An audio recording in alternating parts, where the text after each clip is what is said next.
at Hale Varsity and at Schmidt_radio. Call in at 402-466-ESPN or 1-800-825-5865. Here's Chris Schmidt.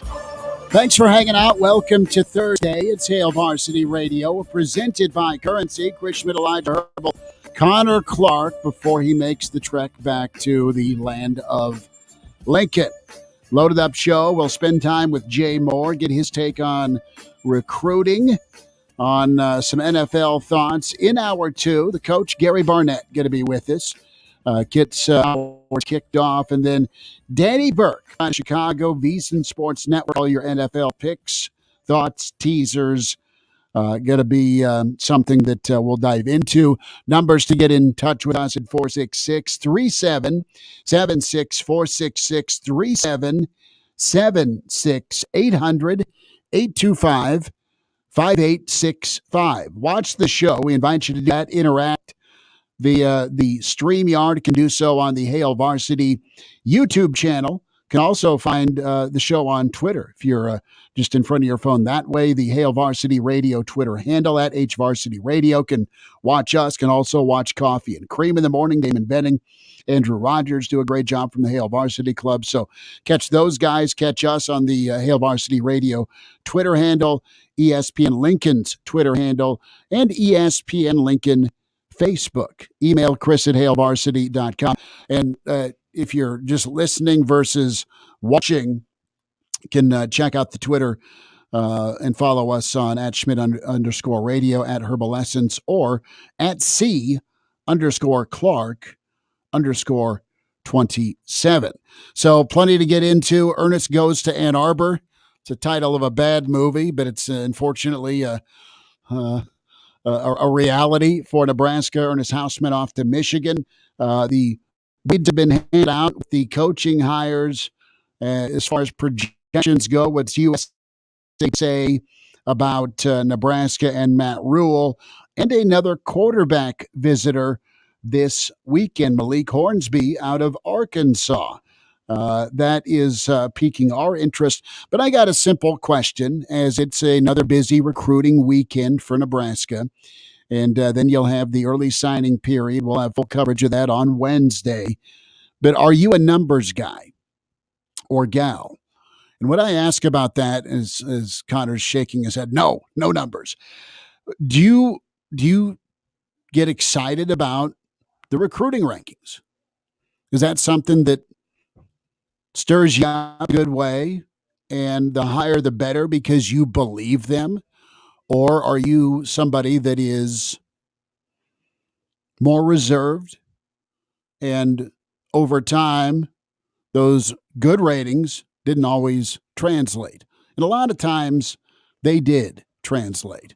Case in point with Nebraska football. Nebraska football, and this is before the dawn of .com. You look back to the mid-'80s. I think it's fair to say Nebraska had the number one or number two recruiting class in 85, 86. Mickey Joseph was the number one option quarterback in the country, and Mickey had a fine career. And then you have Tommy Frazier, which was right there, number one, number two, number three, depending on what service at the time, 1992. But it was the three programs that ran option: Notre Dame, Nebraska, Clemson, that wanted him. And whatever Tommy was ranked was still way too low because he was incredible. But I've drifted towards the middle, and that sounds like a cop-out, but the longer I do this, the more I look at the recruiting rankings. And when I see Ndamukong Suh's like the second best defensive tackle in the country or third best or whatever he was ranked, I believe it. But Suh was looking about going to the NFL before Bo got here. Mm-hmm. And he still would have been a fourth or a fifth round pick because of potential. And that's what it's all about. It's about maximizing the potential, coaching up the potential. And Nebraska didn't get a chance to do that a lot of the time the last several years. Why? Because no one stuck around. Transfer upon transfer upon transfer. And you've had a ton of attrition.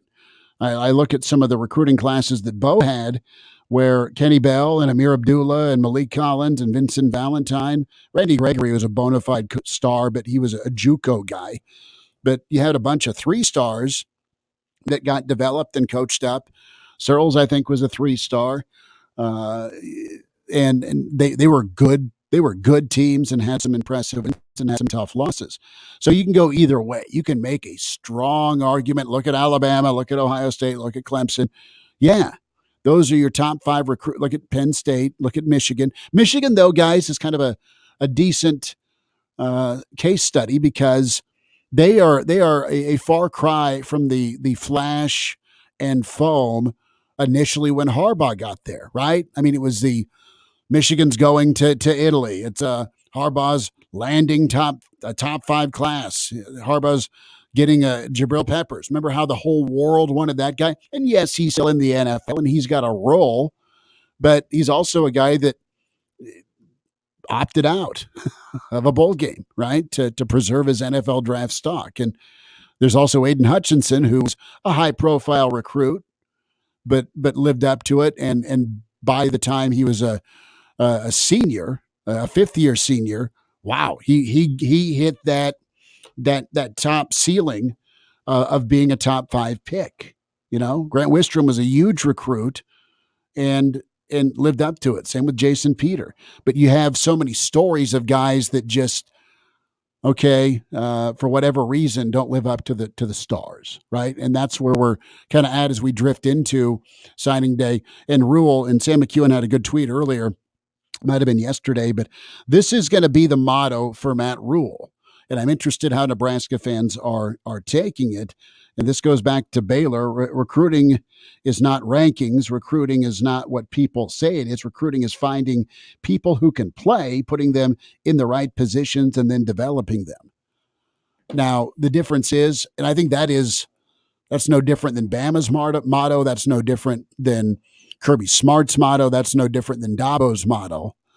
It's Matt Rhule's model. It's just what's your starting point with the athlete you're getting.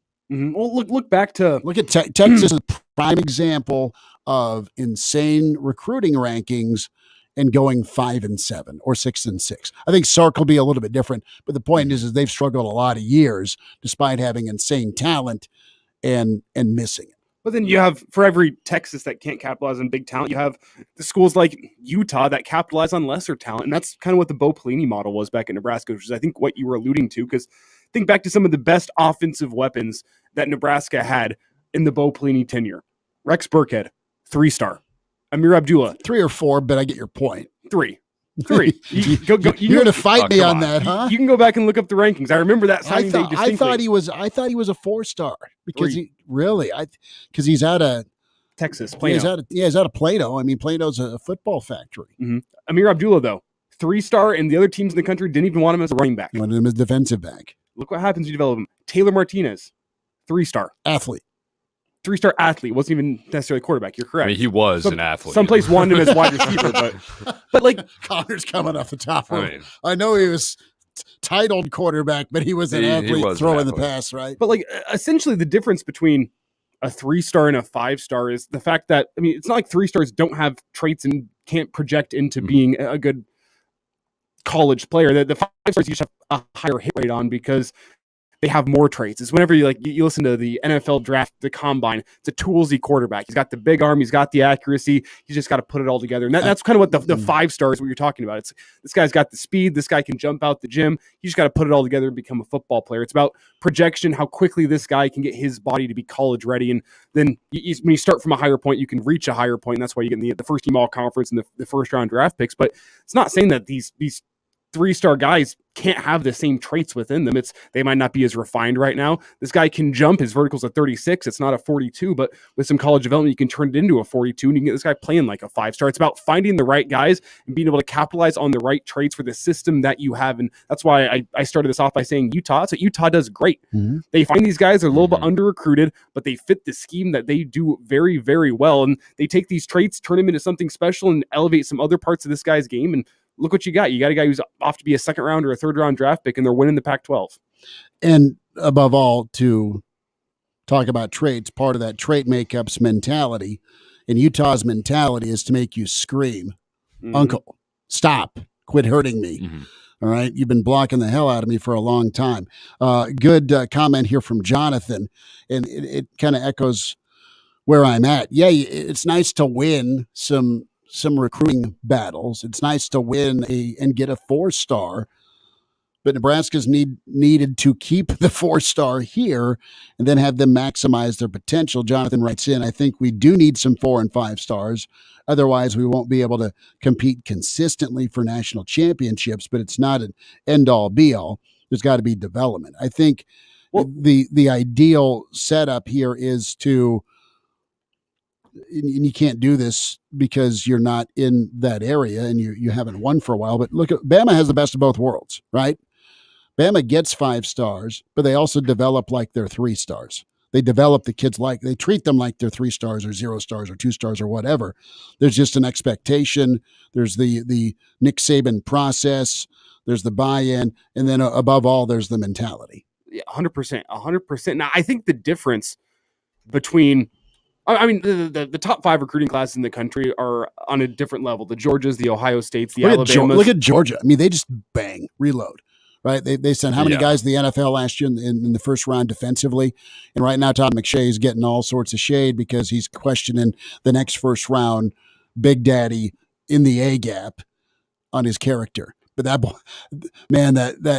beast can play ball. Well, big time. And you look at those top 5 classes, and there's a reason that those teams on the upper echelon of college football, there is something to, you know what, if you can get 10 5-stars into your doors in any given recruiting class, yeah, you're probably going to be pretty good because these guys are pretty close to being college ready. The amount of development it takes on these guys is less. And I'm sure there's misses in there for sure, but you're going to have, an 8 out of 10 hit rate with those 5-stars. But the difference between a recruiting class that's 20th in the country and 55th in the country isn't that great whenever you realize it's more about what you do with those 3 stars. And, and it's not for those teams between 20 and 50 in the recruiting class rankings, it's not about the 4 stars you get, what you do with them. It's about what you do with the 3 stars and the lower tier guys. The 2-star or the 0 or the fit or the. That's what sets you apart from the teams that are around you in the recruiting class rankings. And that's why Trev's mission in this coaching search is to find a coach that is going to champion development, because at a place like Nebraska, it's not about where you finish in the recruiting rankings. If it's somewhere in that 20 to 50 range, it's about what you do with the 2 stars and the 3 stars and how many of those guys you can turn into consistent starters.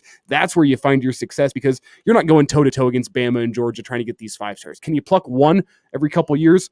Maybe. And that guy's going to be close to being college ready, but that's not where you make your hay at a place like Nebraska. And that's something that has changed in my mentality over the past 2 years about recruiting class rankings. Whenever I look at Nebraska's over the past couple of years, and I said, yeah, there's a lot of guys in here that look like they're close to being college ready, but if you do no development on those guys whatsoever, it doesn't matter. No, you got to be able to put the work in on them, and they got to be around here to be worked on. Who's with us? We have Brian on the line. Brian, go ahead. Turn the radio down for me. Thanks for calling. Sure, got it. Hey, I love the show, guys. I just have a comment, I guess. You know, with all these kids that, they leave for the NFL early, I wish that some of these universities would have something in place, maybe in the future. They give you a scholarship. They gave you a scholarship, thinking that you would, that you will prolong your career, to your senior season. If you opt out and you go to the NFL early, I think there should be some payback for that scholarship that they gave you. If you do make it to the NFL and make millions of dollars, I think there should be some kind of payback to the university, to where if you leave early, they gave you a scholarship thinking that you were going to, possibly stay your senior season. But if you don't, you should pay back that scholarship. Isn't that what the donation's for? I was going to say, on the flip side of this thing, is the payment back to the university not the fact that you developed yourself fast enough and became good enough that you can go off to the NFL by your junior year? Is your payback not what you've done on the field over those 3 years, that you can now say, you know what, if you're going off to the NFL, it's okay because you helped us win a few games? Or at least that would be the hope. If you would hope if the guy's going to the NFL, after, going to the NFL early. I played there, and that guy's from Nebraska. That guy's from, and of course, every Sunday night. It's just sad because some of these guys, they don't hit their potential until 2 years out of college football. It would be nice to see a lot of these players save their senior season, because then you can actually see what they are, what they're going to be in the NFL. A lot of these guys, when they transfer out their junior year or whatever, you don't see their potential until 2 years into the NFL. Whereas when they stay to their senior season, you can actually, they're monsters. So, well, it's a situation. Thanks for the phone call. Appreciate you chiming in on the discussion. It's each situation's pretty unique, right? Maybe you need to leave early and help out the family. I know that's a little different now with NIL paydays potentially, but no, I don't think the kids owe the university any money as a thank you. And they'll be getting phone calls from the Alumni Association soon enough. And I'd also argue that college football, there's been a shift over the past 20 years that your program is judged based on how many kids you send off to the NFL, and it didn't used to be that way back in the 80s. That was a part of it, but now, look at what Penn State's done over the past 10 years. It's less about conference championships with Penn State. They've been winning games. They've been sending dudes off the NFL, and you look at that program and you go, that's a good football program, despite the fact that I don't think they have any conference championships during that time. They have one. They have one. Jay Moore chimes in. The joys of recruiting. Hail Varsity continues, presented by Currency. The holidays are here, and it's time to celebrate at Hail Varsity Club.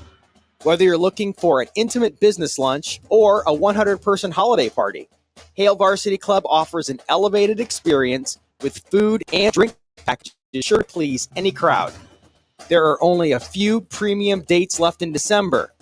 Visit hailvarsityclub.com to learn more about the private events and book yours now. If you're not already a Hail Varsity subscriber, what are you waiting for? Sign up for a Hail Varsity subscription to receive exclusive breaking news coverage of Nebraska football, volleyball, and more. Subscriptions include 10 print issues of the Hail Varsity magazine per year, the annual Hail Varsity football yearbook, plus complete access to everything on hailvarsity.com. Visit hailvarsity.com to sign up today and get your first month free. Uh-oh, Brad's buzzed. Oh, yeah? Yeah, he's starting with the woots. And now a speech. I just want to say that friendship is about heart and brain. Who's with me? Good thing is, he knows when he's buzzed. And my brain is saying, when it's time to go home, somebody call me a ride. Love that guy. Me too. Know your buzzed warning signs? Call for a ride when it's time to go home. Buzz driving is drunk driving. A message from NHTSA and the Ad Council. If you're not already a Hail Varsity subscriber, what are you waiting for? Sign up for a Hail Varsity subscription to receive exclusive breaking news coverage of Nebraska football, volleyball, and more. Subscriptions include 10 print issues of the Hail Varsity magazine per year, the annual Hail Varsity football yearbook, plus complete access to everything on hailvarsity.com. Visit hailvarsity.com to sign up today and get your first month free.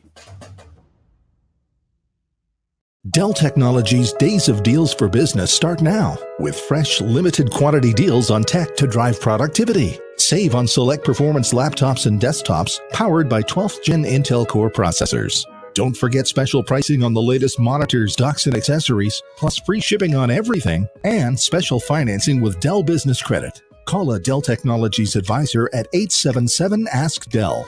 That's 877-ASK-DELL. Have you been naughty or nice this year? Cash don't care.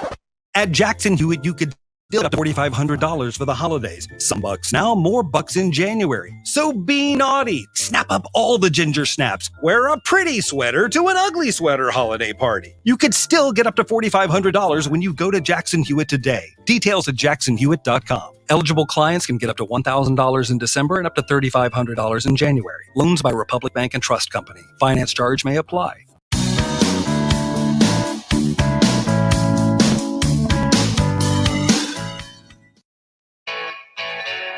All-State, 2-year starter, and rush in for the Big Red and NFL vet. Is Dudeness or Duder or El Duderino if you're not into the whole brevity thing.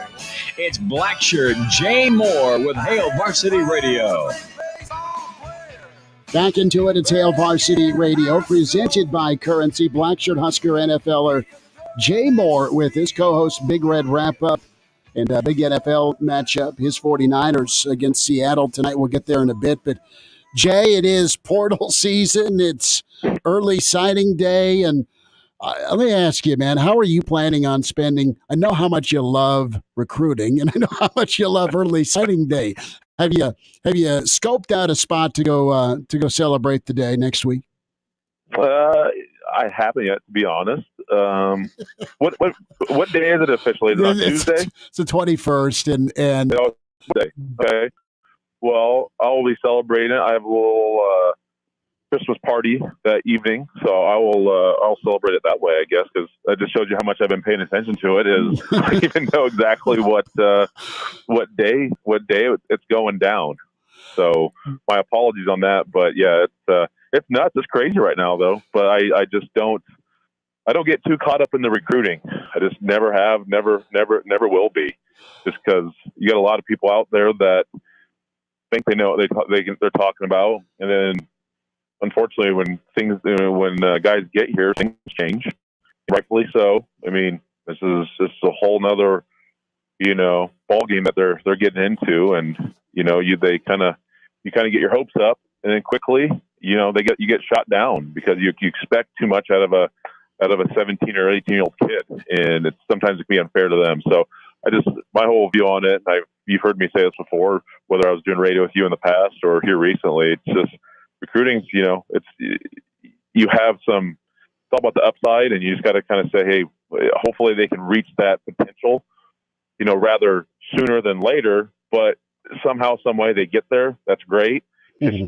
I just don't rely too heavily on putting my emotions on 17, 18-year-old kids. It's a little easier to do it when you're dealing with some transfer guys. But even then, you still don't know what you get until guys get here. Jay, there's a lot. I think you did 3 or 4 recruiting shows with me, and badge of honor, my friend. You made it through. I'm proud of you for putting up with that.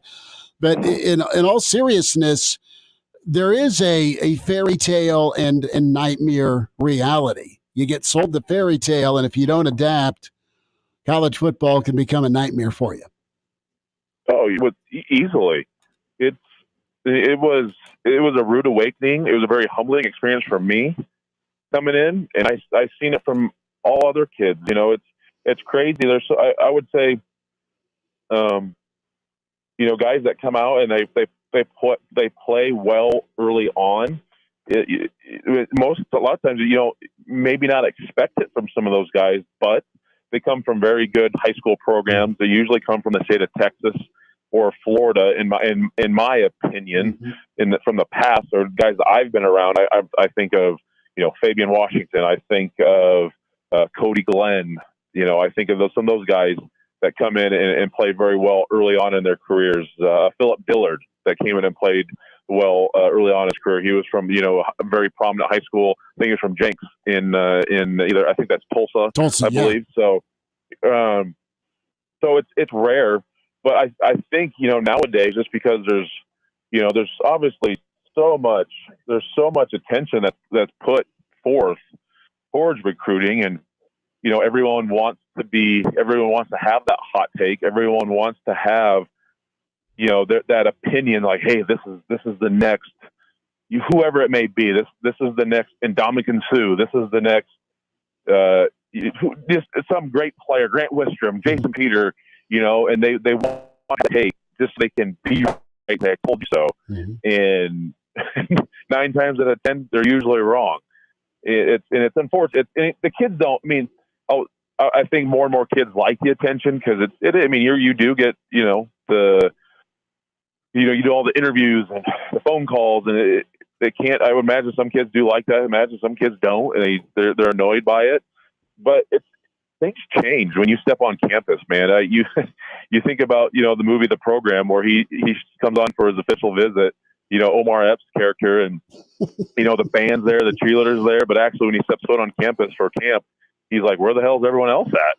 This is different now, right? There's no bells and whistles. It's time to get to work, and it's time to grind a little bit, and that can take some guys by surprise. I had no idea what I was getting into.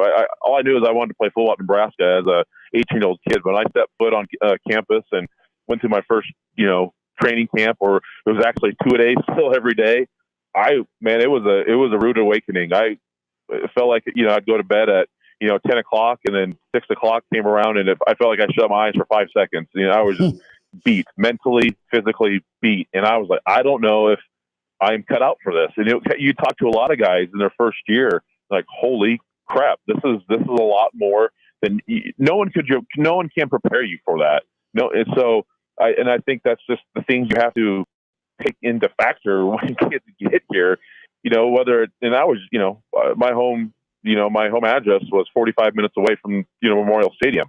So imagine if that's the same case, and all of a sudden you're 1,500 miles away from home, 2,000 miles away from home, or your home isn't as, great, or, you're just, everyone's situation is so vastly different.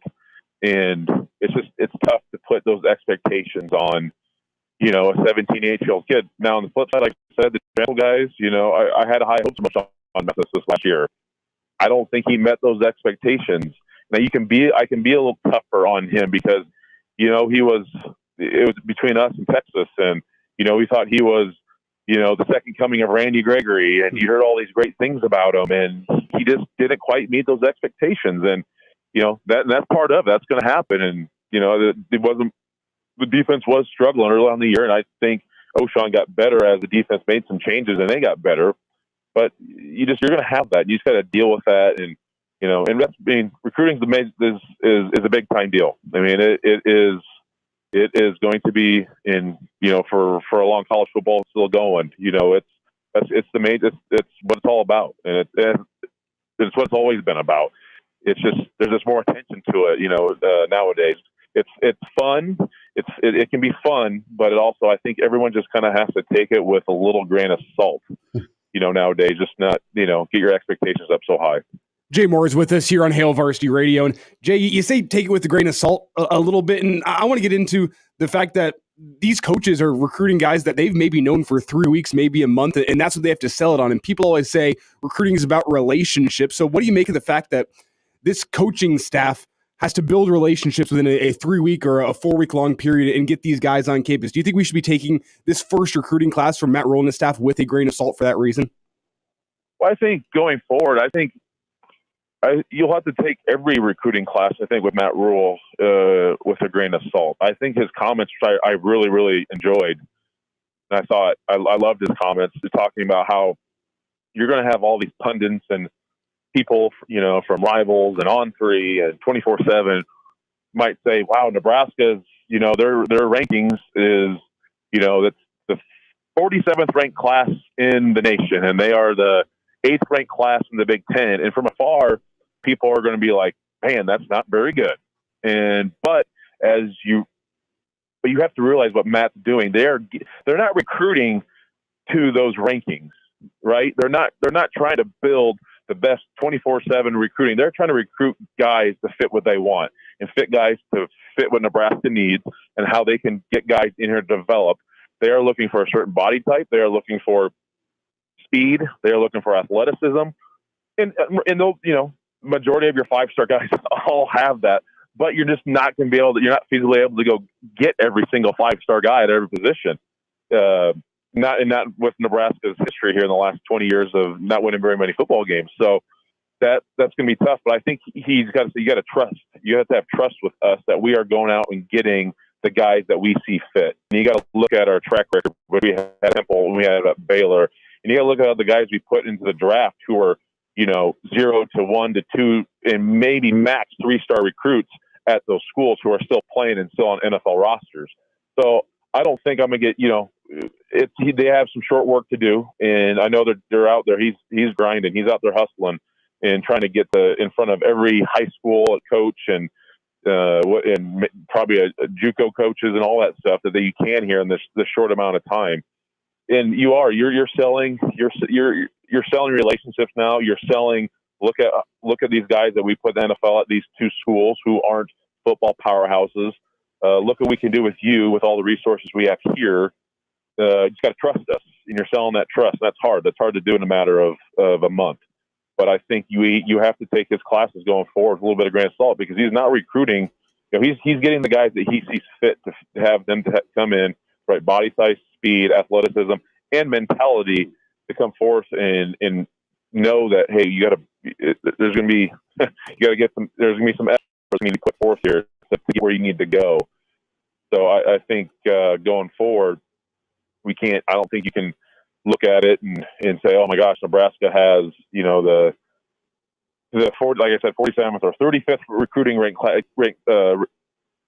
that's ranked, and you can't get too, diminished about that. I think you got to look further down the road at the end result and trust what Matt Rhule and the staff able to do in developing guys with just not as many stars.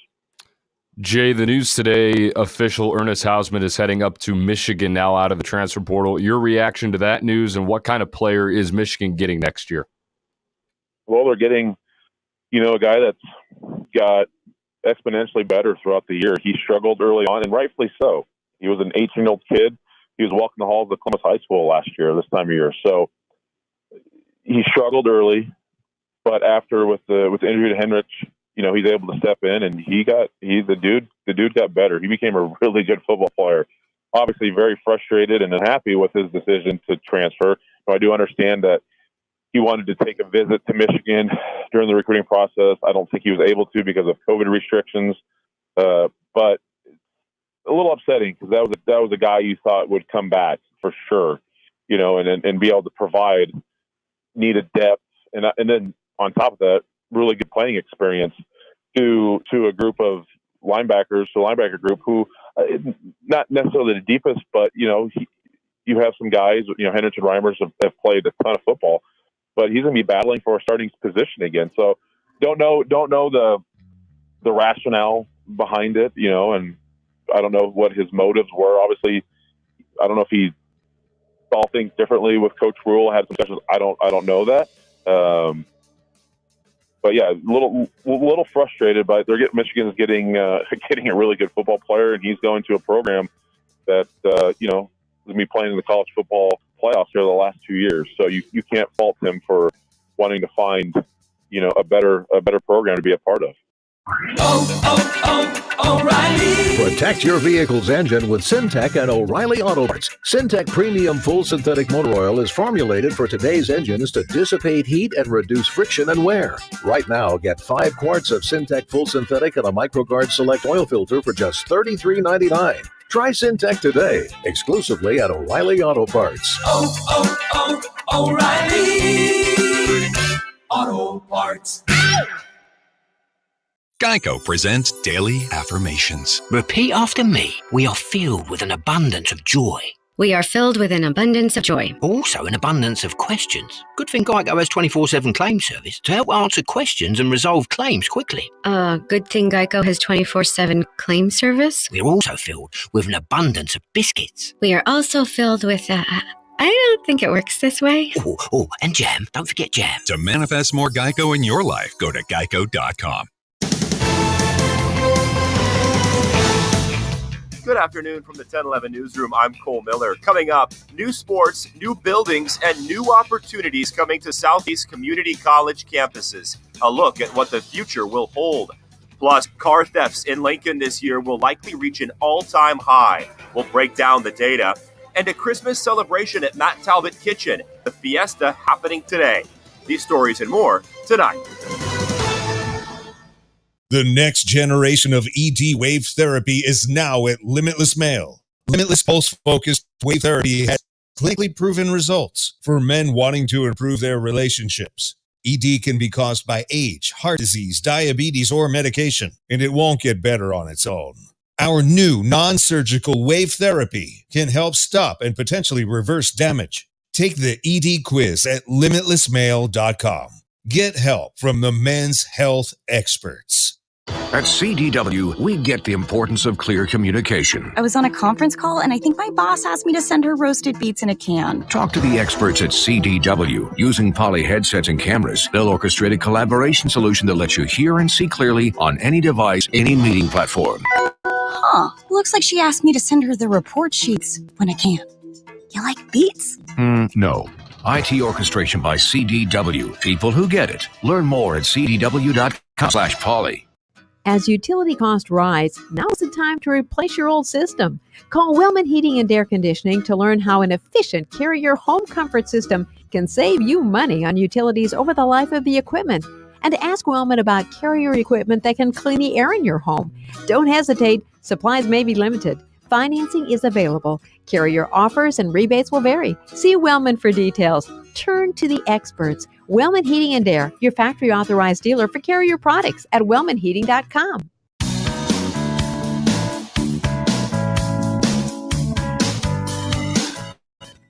And now, back to Hail Varsity Radio. Jay Moore's with us, Hail Varsity Radio. You got to always ask, why is a kid leaving? And if you're Houseman, you've got a new staff that's in here, but you don't have a position coach. You would hope that it's a clean slate with whoever your new position coach is. So if you go win a spot next to Reimer, let's say that you'd get that spot. That being said, not everybody says, yeah, A, I'm good enough to go go play at Michigan, or at least try to play at Michigan. B, they're pretty demanding on what they bring in that front seven. So I think it says a lot about Ernest while folks are reacting and upset and upset to lose him, not upset at him. But that says a lot to me. It's not like he's going off to the easiest place to go get playing time. I mean, he's going off to a place that's gone to the college football playoff back-to-back years, beat Ohio State back-to-back years, and won the Big Ten 2 years in a row. So I think that speaks a lot about his competition level and his eagerness to win at the highest level. Oh, most definitely. And I'm just happy it wasn't Iowa. I know he visited Iowa, right? So I'm just the truth comes out from there. Jay Moore. Yeah. At least it's not Iowa, right? I mean, that's just, you can just put that on a T-shirt, sell it. I think you can make $1 million here. Well, Jay, is this a case where you're going to be rooting for Ernst in like every single game except when Michigan plays Nebraska, or did the way this happened sting you a little bit? Oh, it didn't sting me. You got to be. I think Schmidt nailed it on the head. You know, he's owned a place where he wants to be part of a winning program. I'd like to think Nebraska's going to get back to that here pretty quickly. But Michigan's a proven product in beating Ohio State last 2 years, college football playoff back-to-back years. They know who they are, and he just wants to be a part of that. I can't fault him. No, I don't get too upset over what I don't even know how old he is, 18, 19-year-old kid, his decision. I have other things to worry about. I hope it works out for him. I really do, because sometimes the grass isn't always greener. I've made decisions that I was always, I thought the grass was greener on the other side. Back in my football career when I was playing professionally, I switched from the Rams wanted me back, and I decided to go to the Tennessee Titans out of free agent, and I thought the grass was greener, and I realized it was way greener with the Rams, and it didn't work out for me in Tennessee. So I just hope it works out for him, and I hope he does well. I hope we play Michigan next year, and he's able to play, and I hope he plays well. I really do. You want what's best when kids make these decisions. You really just want what's best for them, because I've been on the back end of poor decisions, and it's not fun. It's not fun. So I don't want that for that kid. Okay, Jay Bird, you had a number of ball games against the Mike Leach air raid offense. What was that like to go against the Pirates offense? Yeah, it was vastly different, not from a passing attack style. What they did with their offensive line, and what we usually had to do, we had to go to a 3-man front. We kind of wanted extra, a nickel back essentially. But he spaced out their gaps. I don't know if people realize this. When he's at Texas, I don't know if he's done at Washington State or Mississippi State. I haven't watched a whole lot of those games, but their gaps between center guard, tackle were super wide. They wanted to create a bigger pocket, and essentially they wanted you to say, okay, I'm going to take my normal alignment on this tackle or on this guard, and what you might say my inside hand is on the tackle or the guard's outside foot. That might be your normal alignment if they're in your more traditional 5-man offensive line look. But the splits were sometimes double, triple, the width of a normal traditional offensive line set.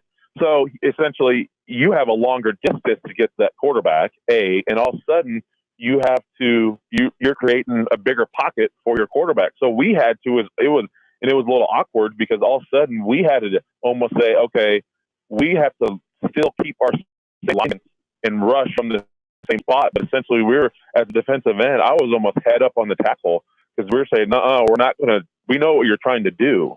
You're trying to space us out. We don't want that. We're gonna line more head up and force you, and we're gonna do some different things with our pass rush teams. We're not gonna let you. We're not gonna give you no more time. We're not gonna adjust to you and what you want to do. We're gonna kind of do our thing, what we've been doing, and then we're gonna make things more difficult for you.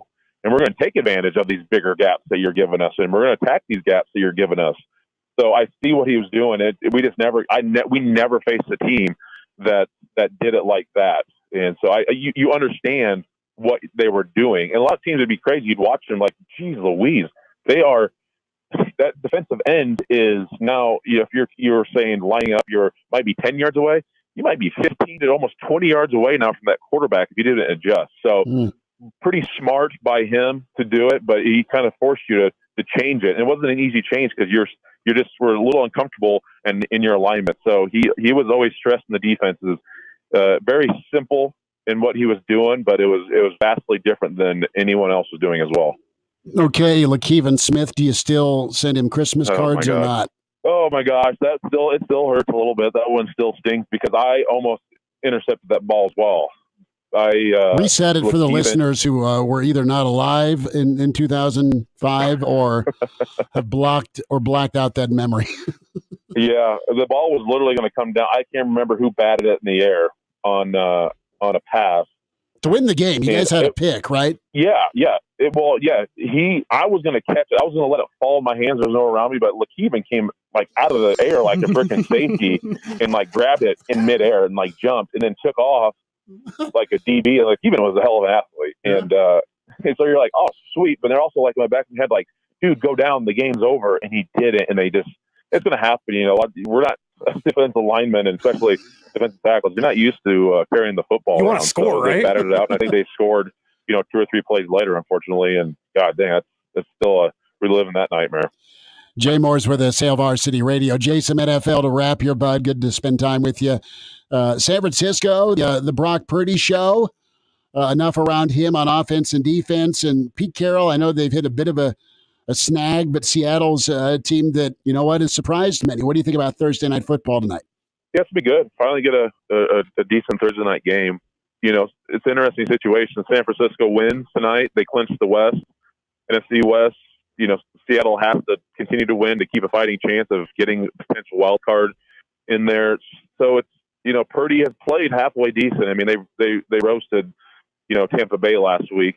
It's going to be interesting. I think Purdy's just played at home the last 2 weeks. So obviously Seattle's very hostile, for the 12th man as a crowd there. So it'll be interesting to see how he's able to play with that. But I think his weapons, I don't think Debo's back yet. I think he's still banged up. Mm-hmm. So with McCaffrey and they got a ton of other weapons, Kittle around there. So I think I still like them. I know they're only about a 3.5 point favorite. I think the majority, I was listening to a show this morning, I think the betting the public's heavy on Seattle, which I can see why, but it's me to speak, but I think the 49ers still just get it done. I think the defense is playing so well. It's going to be a rather low-scoring game. I think they're going to keep away from Seattle. Use your weapons, rely on George Kittle a ton. Don't do anything crazy, and just chip away at them. This is Francisco gets this thing done like a 17-13 fashion or 21-17 type of game. I don't think it's gonna, you're not going to see as many points toward last week as they did against Tampa Bay. Jay Moore's with us, Hail Varsity Radio. Jay Bird, we'll get caught up again soon. Thanks for a few minutes today, bud. You got it. Thanks as well, boys.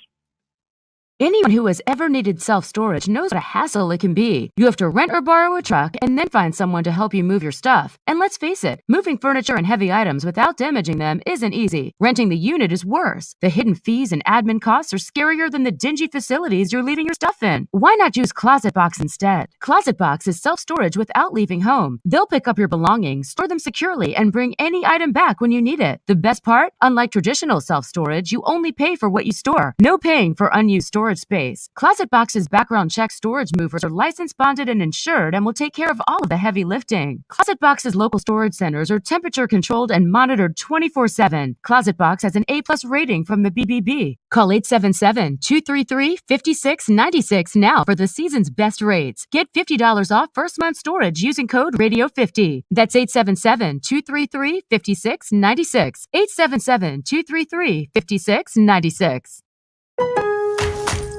The final days of Winterfest are here at Lowe's. Save now before they're gone. There's still some time to check off your list with big savings on gifts your favorite DIYers will love. Find all the top brands in tools, smart home, small appliances, and more. We make shopping for last-minute gifts easy too. When you buy online, you can pick up in-store now through December 24th. Celebrate the holiday season and don't miss the final days to save during Winterfest. Only at Lowe's. I wanted to know why some people who get COVID-19 get it so bad. I found out it may be because they have a high risk factor, such as heart disease, diabetes, being overweight, smoking, and asthma. Even if symptoms feel mild, these factors can increase your risk of COVID-19 turning severe. So if you're at high risk and test positive, there are things you can do, like asking your healthcare provider if an authorized oral treatment is right for you. Learn about an option at treatcovid19.com. This message is sponsored by Pfizer.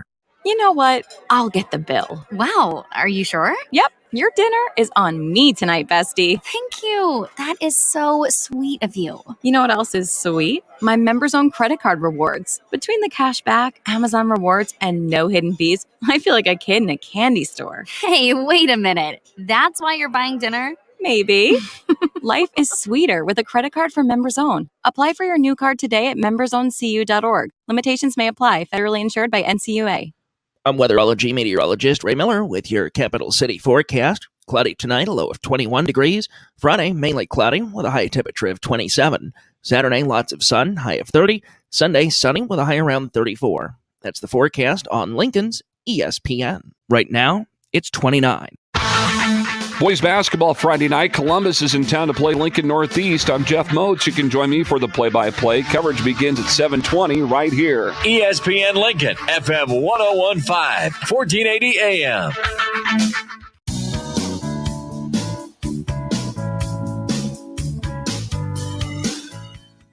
And now, back to Hail Varsity Radio. Thanks for spending time at Hail Varsity. Good stuff from Jay Moore. We're presented by Currency. For all your equipment financing needs, go Currency. Chris Schmidt, Elijah Herbel, and Connor Clark. Gary Barnett, 10 minutes away. Get his take on the portal, recruiting, and all of that happening at once. And for a lot of places, new coaches. So good coaches' thoughts. 5:20. We will hear the quarterback. Town hammer on, I should say. That sounded really poor.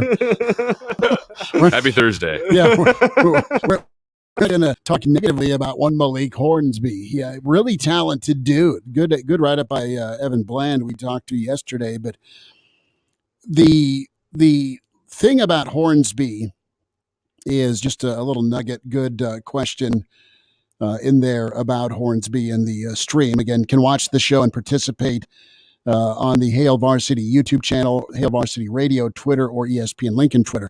And questions, answers, thoughts, whatever you want to do is fine. But Hornsby's a guy that has 3 years to enroll, 2 years to play. Okay, so that's his timeline. And he's a guy that in his career in 3 years at Arkansas, just 57 rushes and 39 passes. He's been behind KJ Jefferson, or behind somebody at some point. His only start was against Mississippi State this year. And you had Mississippi State just roll Arkansas as 40-17. But it was a really good ball game for for Hornsby, where he ran for 100 yards on 8 carries, 8 of 17 for 230 yards, and super fast, dynamic athlete. The Pirate quoted in the postgame saying, yeah, that guy's a stud player, probably the fastest quarterback. He's not easy to tackle. Well, you can hear it in the Pirates' voice. Yeah, he's not easy to tackle. Well, it should also be noted, though, that I don't think the Pirates type of guy to go in the post-game press conference after you beat a team 40-17 and say, yeah, we really took advantage of their quarterback. We don't think he's very good, and we really made him pay for it. He's not that type of guy. But they hammered him. The thing that stands out about that game is his start and his performance. Well, I'd like to know, there's been some Husker fans I've seen in our comments on Twitter, just about everywhere, that have said, well, this guy, yeah, he's a great athlete, but I think we're going to have to move him to different positions. He doesn't have much of an arm. And I'd like good arm. I mean, he's got a big arm accuracy. He's had some issues in the past, but let's also note that the last time Nebraska made a conference championship game was with a quarterback that didn't have much of an arm either. And I don't want to sit here and just talk crap about Taylor Martinez, but he made defense work in different ways, and they schemed that offense up in a way to give him some easy throws, some confidence-building throws where he didn't have to do too much with his arm. So let's not act like, I know the way college football is moving is the fact that you want a quarterback that can beat you through the air, but let's not act like you can't win with a quarterback that has some deficiencies with his arm. It's about finding a guy that's toolsy and fits your offense. That's what I was talking about back in the first segment. And with his athleticism and with a big arm, he's got some tools. If you can make some minor strides in development and tailor your offense in a way that suits a guy like that, you can go win football games. It's not a be-all, end-all, the fact that this guy is, not a 5-star Elite 11 type quarterback. With you get him on the roster, it's big, and he's a futures get. It's a guy that you don't have to necessarily play right away if Casey Thompson comes back. And Casey Thompson, you bring in a guy like Hornsby with the assumption that Thompson's here next year. You redshirt, and then 2024, 2025 could be Hornsby's time. And Jalen Hurts was a guy that was okay throwing the football, and look what he's been able to do with development, use his skills. Coach Barnett's on the way. Hail Varsity Hour 2 coming up.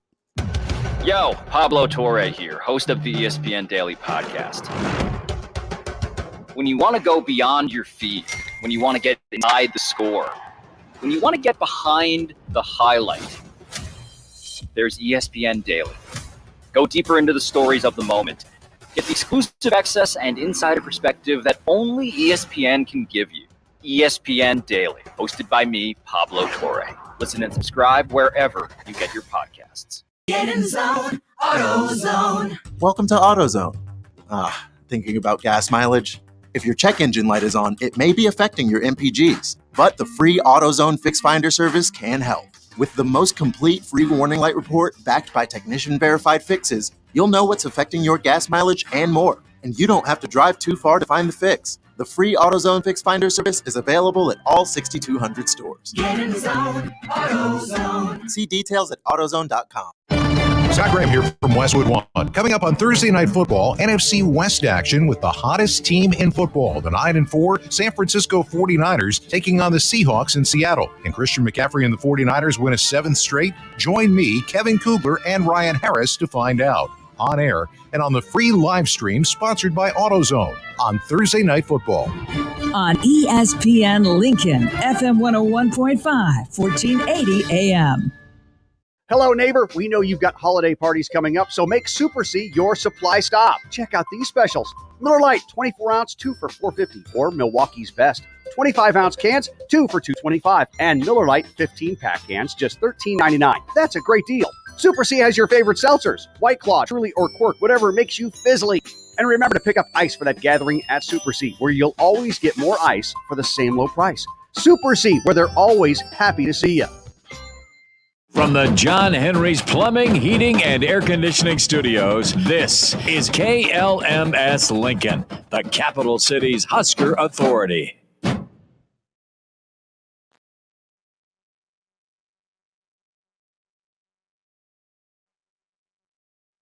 This is SportsCenter.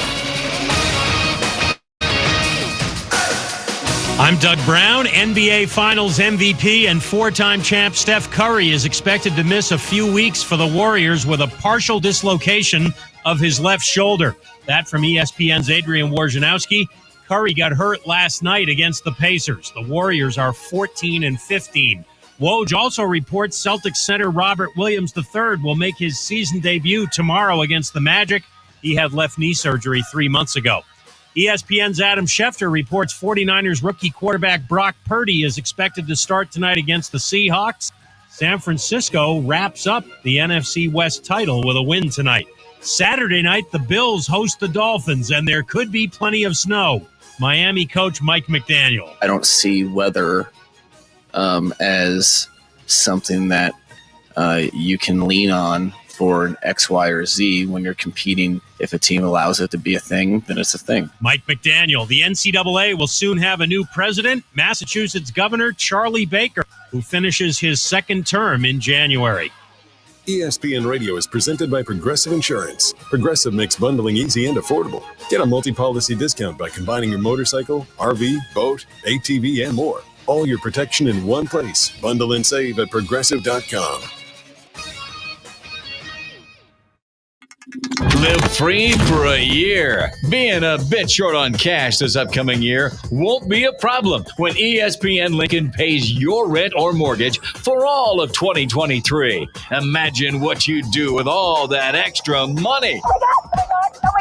To win, sign up daily at ESPNLincoln.com. Live free in 2023. Powered by Liberty First Credit Union and ESPN Lincoln.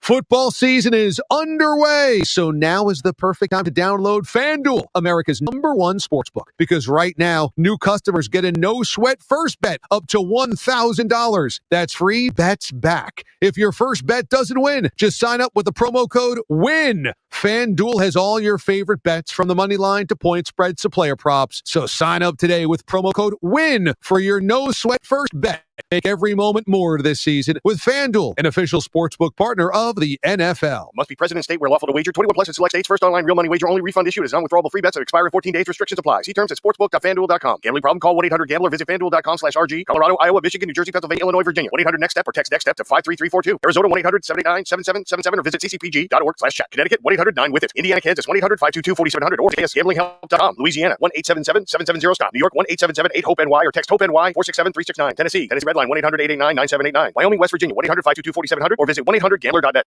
If you have certain chronic conditions such as heart disease, asthma, diabetes, and you're 19 years of age or older, 52, 36, 42, you may be at increased risk for pneumococcal pneumonia. Ask your doctor or pharmacist about getting vaccinated with Prevnar 20, pneumococcal 20-valent conjugate vaccine, a Pfizer vaccine that can help protect against pneumococcal pneumonia in just one dose. Prevnar 20 is approved for adults to help prevent infections from 20 strains of the bacteria that cause pneumococcal pneumonia. Continued approval may depend on a supportive study. Don't get Prevnar 20 if you've had a severe allergic reaction to the vaccine or its ingredients. Adults with weakened immune systems may have a lower response to the vaccine. The most commonly reported side effect was pain at the injection site. For additional common side effects and full prescribing information, please call 1-855-213-2138 or visit Prevnar20.com. I'm going to ask my doctor about getting vaccinated with Prevnar 20. Have you been naughty or nice this year? Cash don't care. At Jackson Hewitt, you could still get up to $4,500 for the holidays. Some bucks now, more bucks in January. So be naughty. Snap up all the ginger snaps. Wear a pretty sweater to an ugly sweater holiday party. You could still get up to $4,500 when you go to Jackson Hewitt today. Details at jacksonhewitt.com. Eligible clients can get up to $1,000 in December and up to $3,500 in January. Loans by Republic Bank and Trust Company. Finance charge may apply. This holiday season, switch to Boost Mobile and get a single line unlimited plan for $25 a month and a partridge in a pear tree coverage on America's largest 5G networks. How about 7 swans of swimming? No, but if you're not satisfied within the first 30 days, Boost gives you your money back. Turtle doves, French hens, the lowest truly unlimited plan on the market. One line for $25 a month when you switch. I'll take it. Boost Mobile. Unleash your power. Limited time offer. New customers only. One line for $25 per month for autopay. Device must be returned in like new condition. Monthly service refunded via e-gift card. Additional restrictions apply. See your local Boost Mobile store for details. The night before approval, and I heard all through the city, a nicer, newer car, but my credit. Oh, what a pity. I wanted a truck, mama, an SUV, but maybe a car'd be more practical. We'll see. There arose such a noise on my radio. I knew right then I had to go see Approved by Joe. He asked, have you been turned down before? Still making payments on that old sled? Worried about getting Scrooged? Come here instead. With very quick work and very little pain, I heard Approved by Joe call them by name. On Chris, on Josh, on Sam, Don, and Lorenzo, on Andrea, on Kendall. Let's get these customers handled. When what to my wondering eyes did appear? With $5 down, a credit approval, my dear. Joe wants your trade. He'll pay more than anyone, and his team won't quit until they get your deal done. With our For the People credit approval process, bring us $5, bring us your trade, we'll take out the stress. I heard him exclaim as I had the store in sight. Happy approvals to all, and to all a nicer, newer ride. I'm Joe Clemens, and I'm your dealer for the people. Come see us at Capital City Automax or online at approvedbyjoe.com, approvedbyjoe.com, www.approvedbyjoe.com. All terms subject to approval. Some minimum requirements. Ho, ho, ho. Welcome to Hail Varsity Radio, the voice of Husker Nation. Insight, opinion, expertise, with the biggest and best names talking Nebraska across the state. Join the show on Twitter at Hail Varsity and at Schmidt_radio. Call in at 402-466-ESPN or 1-800-825-5865. Here's Chris Schmidt.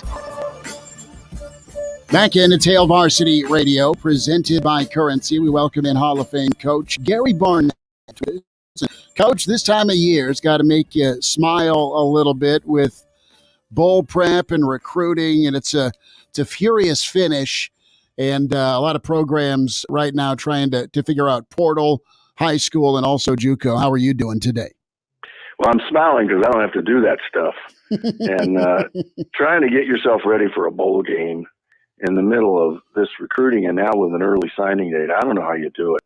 I mean, that's really why you have all these defensive and offensive assistants, because they can't recruit, so they end up making your game plan and doing all your film work, and you come in the office and says, okay, here's what they're doing, here's what we're going to do, here's the practice schedule, off you go. But your involvement as a head coach and as a and many times a position coach becomes almost, you don't have anything to do with it. Somebody else is doing it for you. So at least they give you that. Before, you had to do it all yourself, and so you had to decide which coaches would go on the road, which would stay home. The coordinators would always stay home, and it was just a nightmare. And it still is. I mean, it's a stupid schedule, but they don't do those by coaches. They do them by what players want. So it's crazy. Gary Barnett with this, Coach.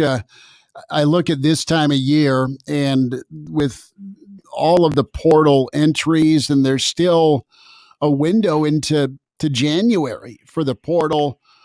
How would you be really good at roster management? I know it's a loaded question, but you look at Nebraska, even look at Dion in Colorado. I mean, both those examples, both new guys, you got to really be off on the right foot with how you go about your organization and where you go with all three areas to tap from, right? The portal, the transfer market, and of course the high school recruits. Sure. Well, at least in your case, Matt's coming from a NFL experience. He's had a whole department devoted to free agency who does all the work.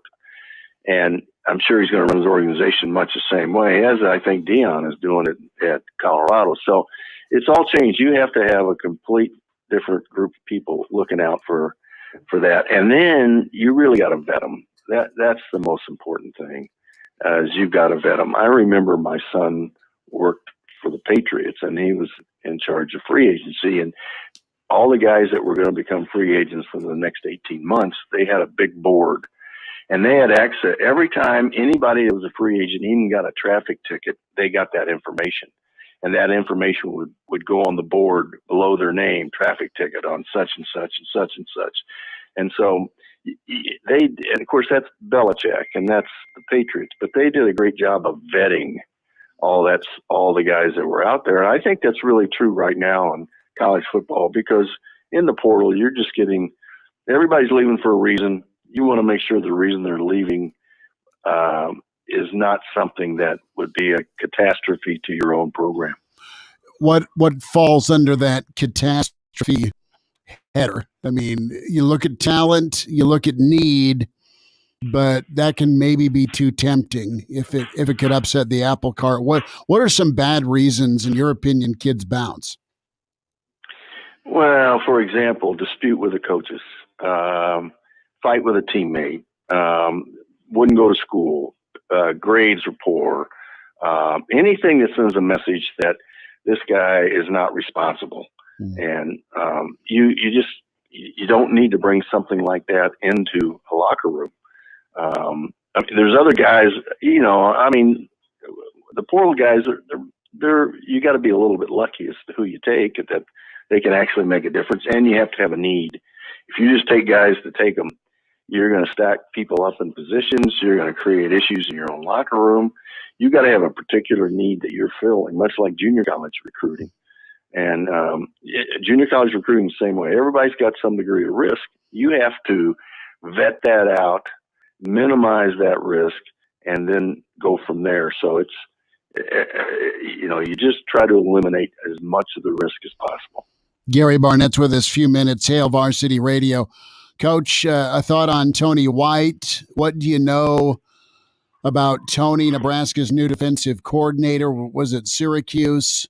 Of course, from that Rocky Long coaching tree, and there's a lot the last week made of the 3-3-5. I think, you know what, he'll have 4 down linemen. It's going to be okay. But Nebraska fans are having visions of Chris Brown or a Wisconsin back, in a 3-man front, freak out. But Tony's well-respected, a young guy, and this is not a familiar hire, or at least a guy that Coach Rhule knows. But, man, he must have got a heck of a recommendation. Well, I think the 3-3-5 is it's funny, Chris. When back in 2004, 2003, I went to a 4-2-5, and the newspaper guys just went crazy. How can you do that? Nobody runs a 4-2-5. Well, the truth is everybody runs a 4-2-5 in nickel defense.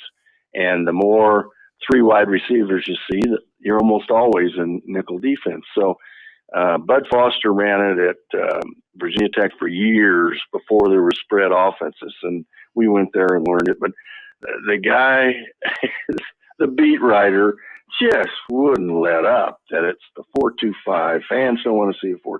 Well, let me tell you, fans want to see the ball stopped. They want to see it punted, and they want to see who score. And them not score. That's what they really want. They don't care if it's a 10-1.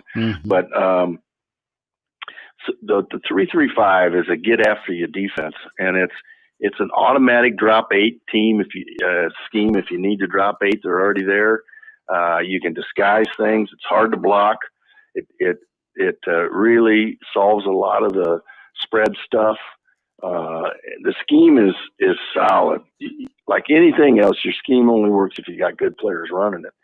And the 3-3-5 is a confusing, hard to block scheme, and your offensive line coach and your running back coaches, tight end coaches, have to scheme those up pretty good. So it's just a little extra work every week for you on offense. Coach Gary Barnett with us.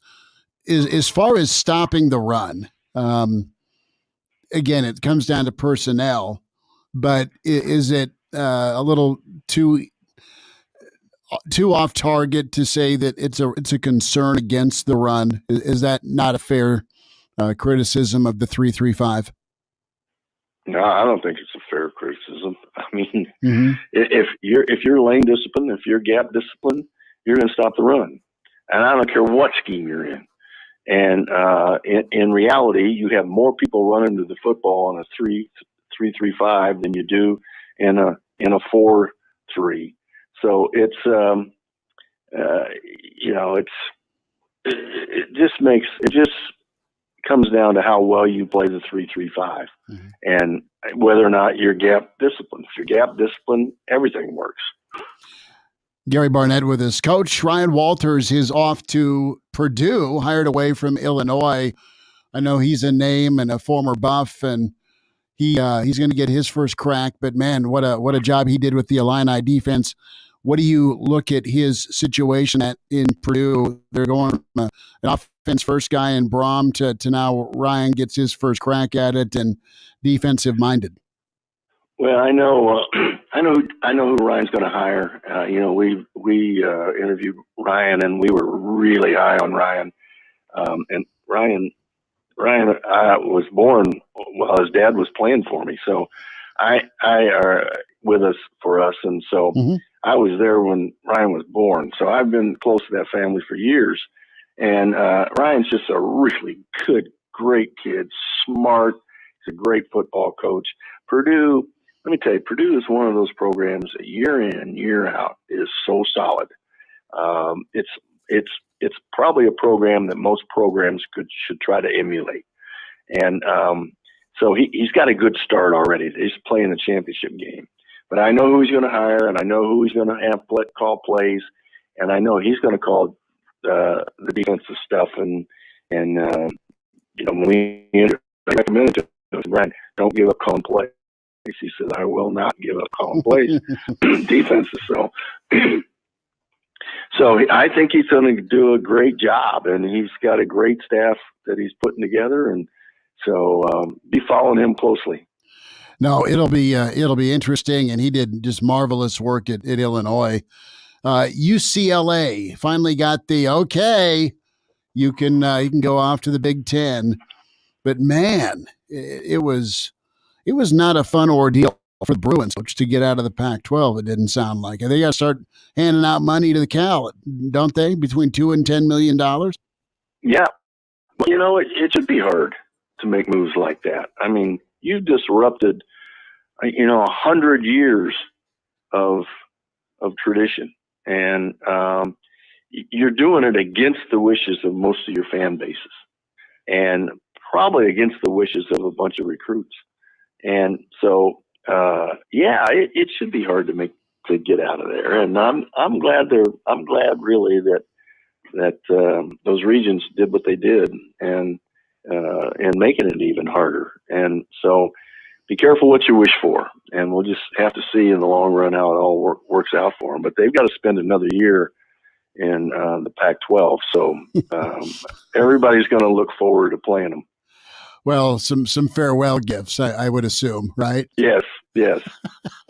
Gary Barnett. Coach, before we go, a coach that you competed against, and we're big fans of, Mike Leach, passing away unexpectedly on Monday. And I know you had a lot of games against Tech, and whenever I say Mike Leach, you giggle. So I'm gonna leave it there and ask you about your relationship with him.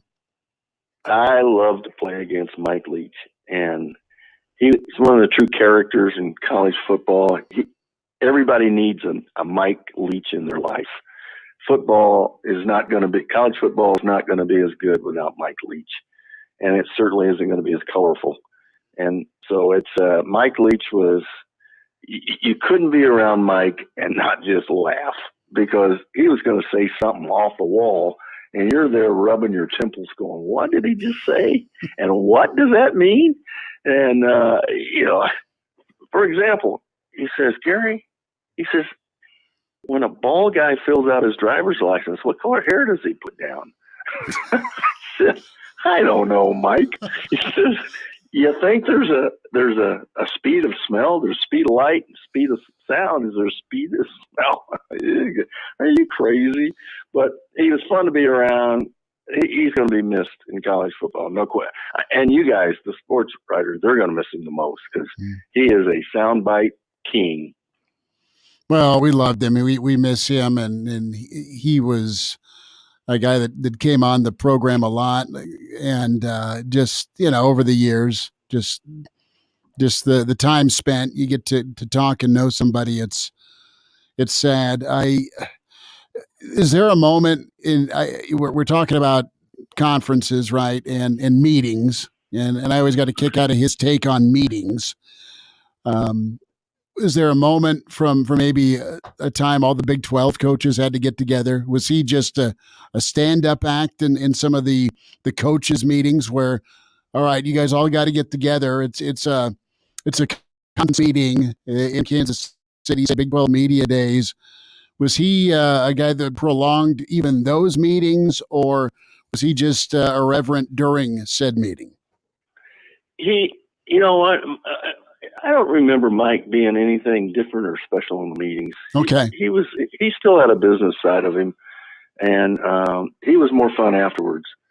I think. I remember scheming him up one year, and we got 6 interceptions and still lost the game. Jeez. Down there. So yeah, 6 interceptions in one game and lost. How's that? So anyway, he was a really, really, really different guy and fun guy and a really good football coach. Gary Barnett was innovative. Yeah, absolutely. You look at the air raid, right? I mean, that's everywhere. And you look at kind of the offshoot, and you yourself, Coach. I mean, I would like to think, and let you speak on it before we say goodbye, that you're proud of the job you do, but you're really, really proud of those you promote. I mean, your coaching tree, his coaching tree, it's really impressive. That's got to be something you take pride in, I would think. You do, but you don't think about it that much. You're just always trying to help them if they Sure. need help. You know, it's a bigger deal, I think, on the outside than it is on the inside. Okay, in a week, I'm headed down to Coach Barnett Golfland. Am I going to be able to rock shorts down in late December in Arizona or not? Well, you can do that, but it's just like wearing I'm from Nebraska T-shirt on, right there, or I'm from Minneapolis, or I'm from somewhere really cold, and I just want to get shorts on. You can do that. You can do whatever you want, but I don't advise it. So that's a no. It's going to be chilly, Coach. It's been chilly for the week, but I think we've had maybe 3 of our 10 days of winter already. So Good. I think you'll be all right. Coach, we'll talk soon. Thanks again for the time. All right, Chris. Great being with you. Good stuff from Coach Gary Barnett, Hail Varsity Radio. What is up with Malik Hornsby? What's the word on Casey Thompson? We'll discuss next on Hail Varsity. If you're not already a Hail Varsity subscriber, what are you waiting for?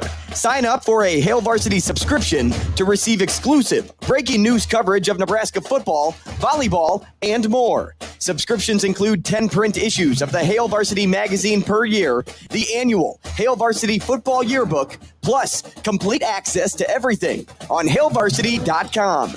Visit hailvarsity.com to sign up today and get your first month free. Uh-oh, Brad's buzzed. Oh, yeah? Yeah, he's starting with the woots.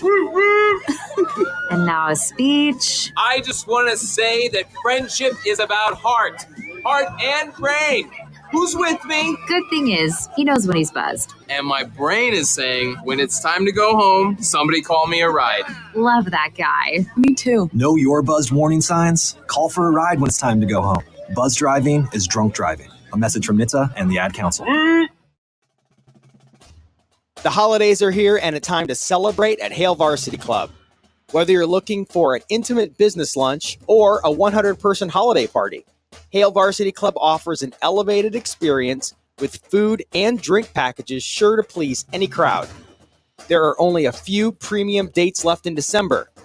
Visit hailvarsityclub.com to learn more about the private events and book yours now. If you're not already a Hail Varsity subscriber, what are you waiting for? Sign up for a Hail Varsity subscription to receive exclusive breaking news coverage of Nebraska football, volleyball, and more. Subscriptions include 10 print issues of the Hail Varsity magazine per year, the annual Hail Varsity football yearbook, plus complete access to everything on hailvarsity.com. Visit hailvarsity.com, sign up today, and get your first month free. You're the one who protects the flock, and that requires an eye for detail. Because safety and well-being are on the line, it's the details that can save lives. Even when no one else is watching, you see everything. Grainger gets you. We're here for you and all the ones who get it done with a wide range of safety products and solutions, plus board-certified safety consultants here to answer your questions. Call, click Grainger.com, or just stop by. Grainger, for the ones who get it done. O'Reilly. Improve visibility in your vehicle and save $10 on a pair of ProForce wiper blades now at Auto Parts. Don't risk your safety because of bad wiper blades. Be ready for any weather. Our professional parts people will even install your new wiper blades for free. Visit your local O'Reilly Auto Parts or O'ReillyAuto.com. O'Reilly Auto Parts.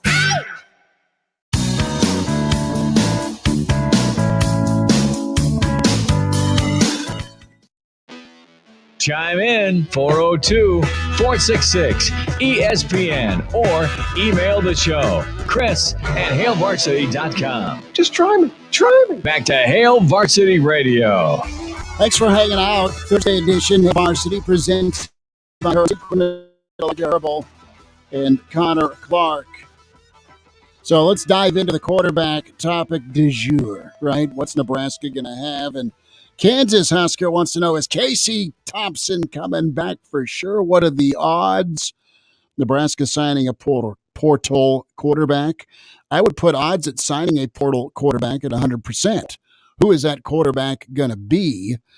And I think we've established that the Matt Rhule era would be about development. So you get a quarterback to put in the oven, so to speak, while you have a portal guy that can go win you some games now, so you're not always having to scramble for a portal quarterback. I think the question about Casey, guys, will roundtable this, is does he want to keep playing? And I think the answer is yes. Has he had shoulder surgery? It sounds that's what we're hearing. And is it are shoulder surgeries ever quick to heal from? No, it's a 6-month deal. So that means you've got a guy that's going into his potential 5th or 6th season or whatever the math is, right? Doesn't necessarily need spring sim coach. So that's a bit of a curveball. But if Casey wants to keep playing ball, I would think he'd listen real hard to stay with Rhule. I'm not trying to talk for him. I don't know what he's thinking, but I do think you might as well give it a shot here if you're Casey Thompson versus going somewhere else. Well, I don't think that Casey's going to enter his name in the portal and go elsewhere. I think it's, to me, I look at this, and I don't have any inside information here, but just from an outside perspective, I look at it, it really only makes sense for NFL or state of Nebraska for Casey Thompson. Sure. Whenever you factor in a potential shoulder surgery, it makes it look more and more likely that Nebraska would be the place to stay. I don't think you go into the portal for 1 year after entering the portal, even though there's a new coaching staff here, whenever you know you have very lucrative NIL opportunities here in Nebraska. You're familiar with Baylor being a Texas kid anyway. Familiar with Baylor being a Texas kid anyway. Simple fact of the matter is, I mean, you put some good stuff on film last year, and I think the coaching staff knows what they have in Casey Thompson.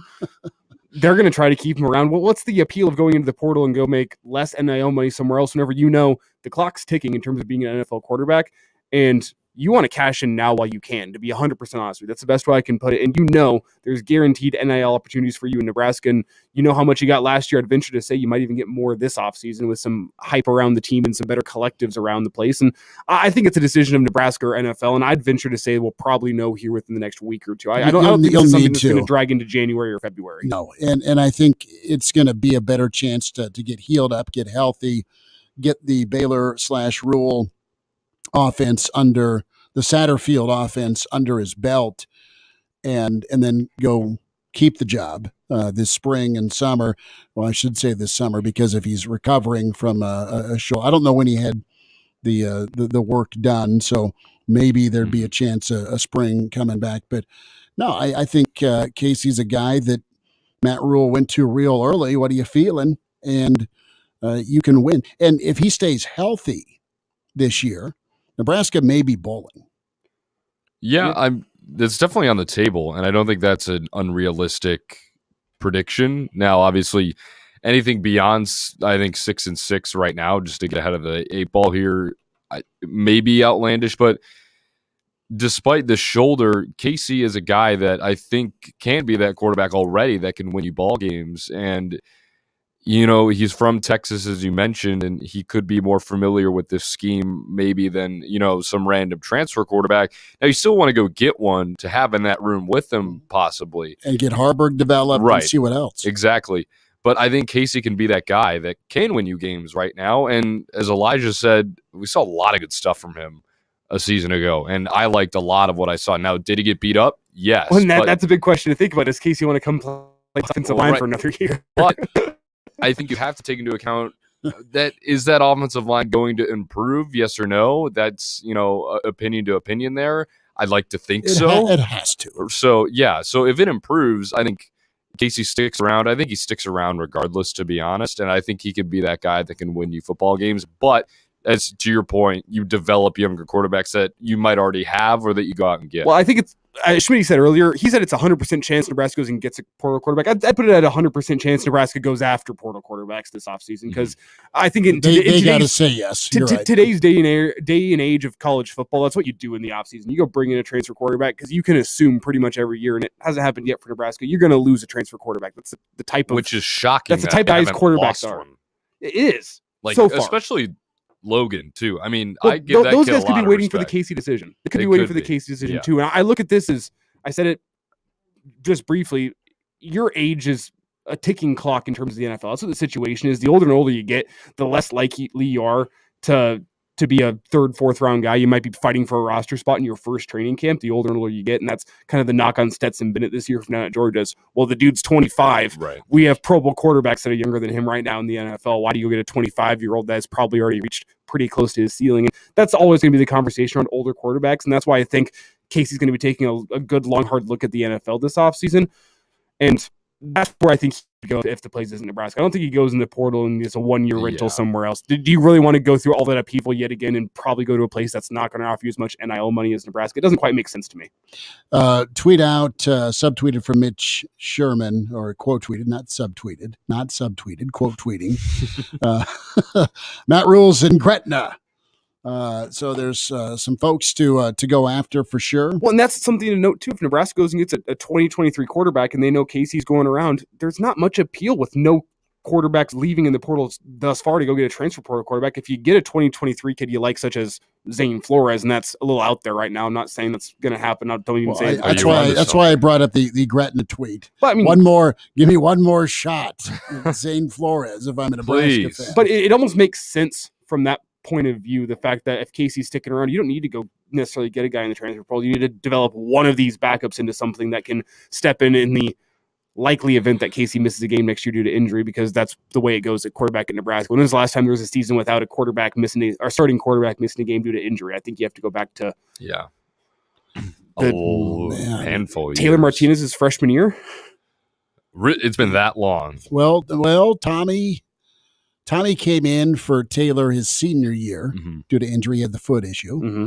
Then Tommy. And then who came in for Taylor the junior year? Pre-Tommy.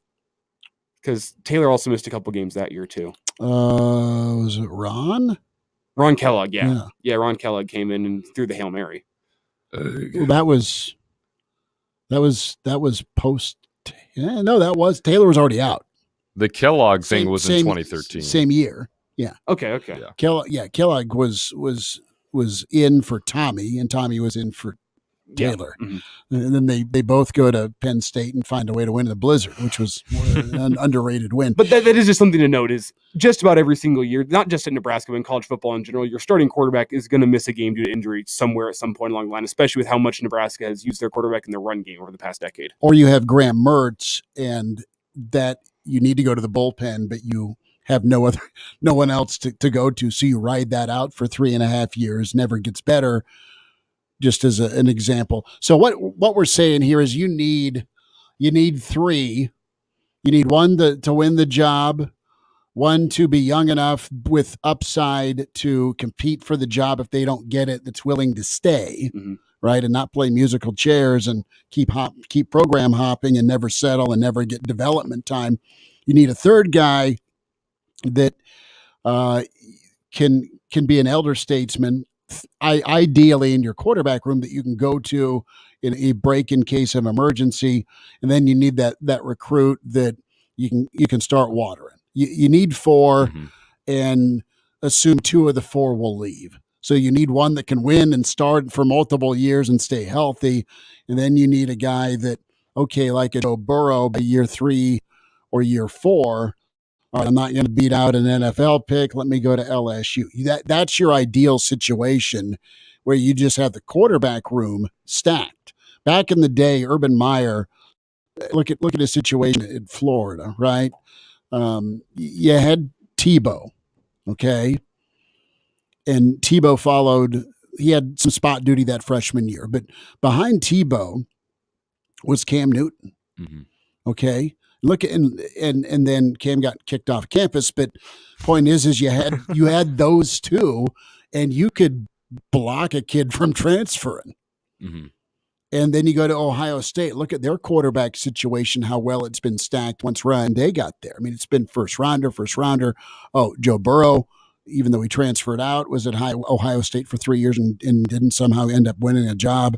And then look at him now. I mean, another Heisman finalist. Well, that's the goal, but you're also talking about national championship caliber teams. Sure, with your examples, no. It's much easier. Well, but I'm saying that's ideal though, to have somebody as a quarterback in that room that can be pretty good early, or at least by a second year with some spot duty time as a freshman, go win a job as a sophomore. Well, and that's why I think the decision of Casey is going to be so huge here, because it really impacts what your quarterback strategy is going to be this offseason in terms of, do we need a guy now or do we need a guy for 2 years from now? And that's why I look both. I look at the Arkansas kid though. And that strikes me as a guy that you would recruit based on the fact that you're expecting Casey Thompson to come back and be your quarterback next year. I don't think you're expecting that guy to come in and start next year, similar to how you are. What's the best way to put this? You may not win a lot next year. Yes.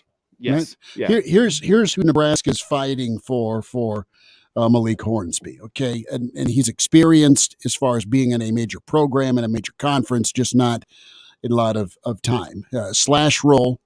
All right, they were down wide receivers, so they put his track speed out to wide receiver because he was playing behind KJ Jefferson. He was going to play quarterback for Baylor. He was going to Baylor in 2020. Hornsby was. And then Rhule got the job in Carolina. That's why he decided to go from Baylor to Arkansas. Bay City, Texas kid. And Nebraska currently has 5 scholarship quarterbacks. Again, he's a future move. Hornsby would be.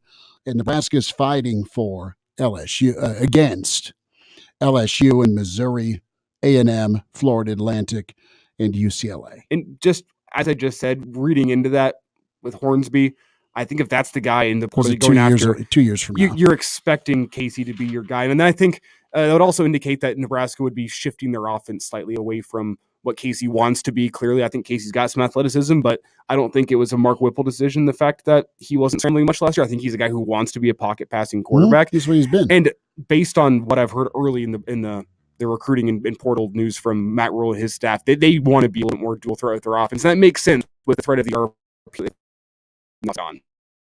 Dangerous enough. Run it where you can send a defense, but not get your head busted, and you're out. And Casey can run it, man. He's shown the ability. You don't need an NFL-type arm to be successful in college football. No, you don't. He had lots of time. We'll get into some best bets on the way with Hail Varsity. Stay big for your holiday with smart electrician surge protectors and power strips at Menards. Plug in, recharge, and relax with the peace of mind you get from choosing Smart Electrician. Our surge protectors are designed with safety in mind, with features including built-in resettable circuit protectors and child safety covers. Power up your Christmas lights this holiday season and save big money on Smart Electrician power strips and surge protectors at Menards. More season's greetings to you all from Menards.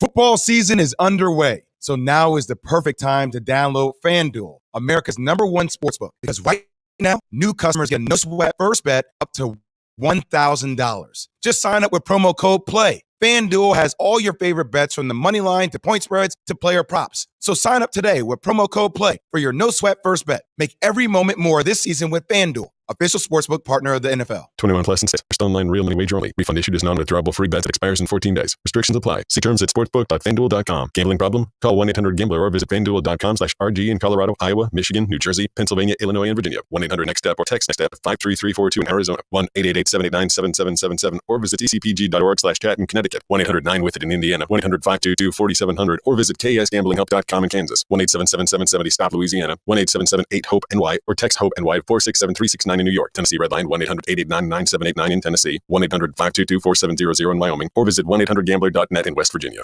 'Twas the night before approval, and I heard all through the city. I want a nicer, newer car, but my credit, oh, what a pity. I wanted a truck, mama, an SUV, but maybe a car'd be more practical. We'll see. There arose such a noise on my radio. I knew right then I had to go see Approved by Joe. He asked, have you been turned down before? Still making payments on that old sled? Worried about getting Scrooged? Come here instead. With very quick work and very little pain, I heard Approved by Joe call them by name. On Chris, on Josh, on Sam, Don, and Lorenzo, on Andrea, on Kendall. Let's get these customers handled. When what to my wondering eyes did appear? With $5 down, a credit approval, my dear. Joe wants your trade, he'll pay more than anyone, and his team won't quit until they get your deal done. With our For the People credit approval process, bring us $5, bring us your trade, we'll take out the stress. I heard him exclaim as I had the store in sight, happy approvals to all, and to all a nicer, newer ride. I'm Joe Clemens, and I'm your dealer for the people. Come see us at Capital City Automax or online at approvedbyjoe.com, approvedbyjoe.com, www.approvedbyjoe.com. All terms subject to approval. Some minimum requirements. Ho, ho, ho. Running on empty? Don't let aging drain your body. Limitless Male can help you recharge safely under medical care. As you age, your body produces less testosterone,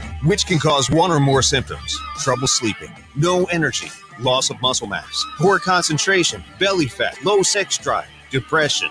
Limitless Male can eliminate these symptoms with testosterone replacement therapy and re-energize your life. Schedule a free consult at limitlessmale.com.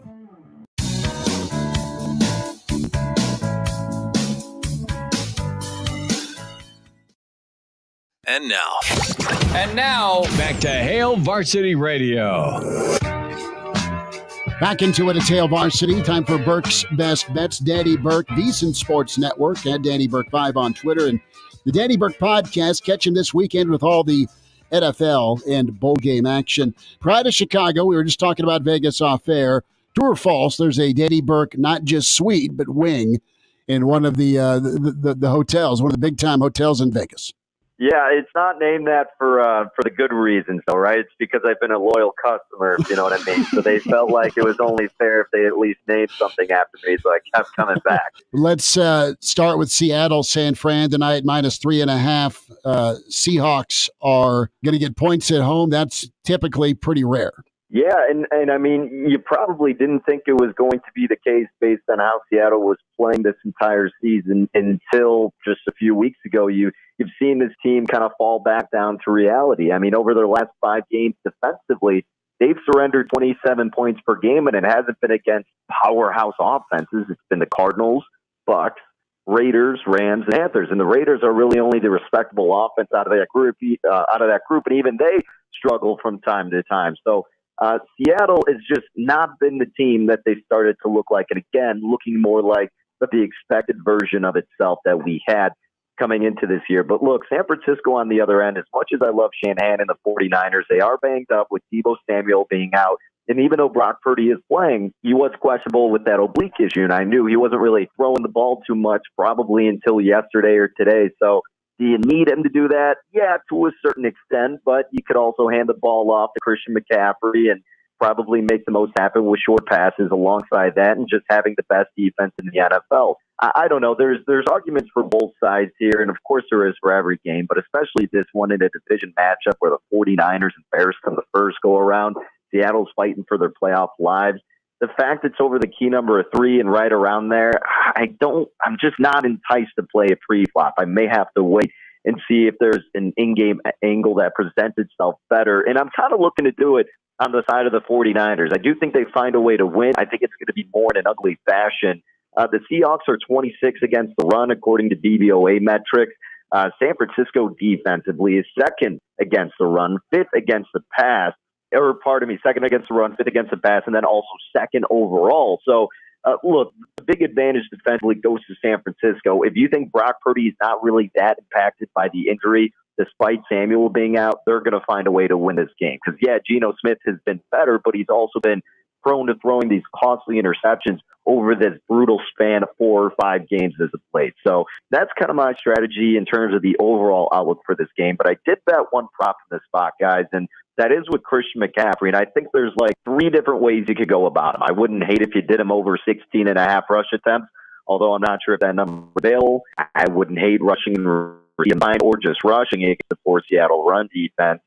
But the number that I thought would present the best bang for your buck is his receiving yards over 35.5 is what I snagged at the price of -120. So in his stint with the 49ers, he's averaging 45 receiving yards per game, 5 receptions on 6 targets. He's gone over 35.5 in 4 out of the 7 games with San Francisco. And the big thing here is their opponent, right? Seattle is allowing opposing tailbacks 6 receptions for 49 receiving yards per game, which is the 3rd most in the NFL. So again, Deebo Samuel's out. That's a receiving threat that's absent. Brock Purdy's a little bit banged up. You may not want to strain him too much on a short week by having to throw the deep ball against a pretty good secondary in Seattle. Get your short, secure passes to Christian McCaffrey, a guy who they throw in the slot sometimes, and probably now will more so without Deebo Samuel, and let him create some magic. If you look at past running backs who typically get receptions, when they went up against the Seahawks, they've done fairly well. Josh Jacobs, 6 receptions, 74 yards. Austin Eckler, 12 catches, 96 yards. Alvin Kamara, 6 catches, 91 yards. Christian McCaffrey belongs in that group, and I think he gets over 35.5 receiving yards. Danny Burke is with us here. It's Burke's Best Bets on Hail Varsity Radio. And Danny, I was tempted to ask you about Dolphins and Bills, but with 7 inches of snow potentially in the forecast, I think that's a game that I need to stay the hell away from. So I'll ask you about the next best game of the weekend. That's Sunday Night Football, Giants and Commanders. Really seems like this is a game that might have playoff implications on the line. The Commanders are a 4.5-point home favorite against the New York Giants. Yeah, this one's a very interesting scheduling spot because if you think back about when they just played, when they end in a gross tie 20-20, the Commanders really end up with the benefit here because the Commanders, after that game, had their bye week, and then you get the Giants again. So kind of a weird quirk in the NFL scheduling, and it really benefits this Washington team. The Giants, on the other hand, blew a lead, ended up with a tie in that game. Then you get creamed by the Philadelphia Eagles, and now you got to play a division opponent again. The odds are against the Giants in this spot, and rightfully so. I mean, they're banged up defensively. They're a train wreck even when they're healthy defensively. And look, Daniel Jones had an okay game the first go-around against Washington, 25 of 31, 200 passing yards, 1 touchdown, 71 rushing yards. But Heineke really had an outstanding game, 27 of 41, 275 in the air, and then 2 passing touchdowns. 4.5 and 5 is in that awkward spot where I really don't want to end up playing Washington in a primetime game against a division opponent.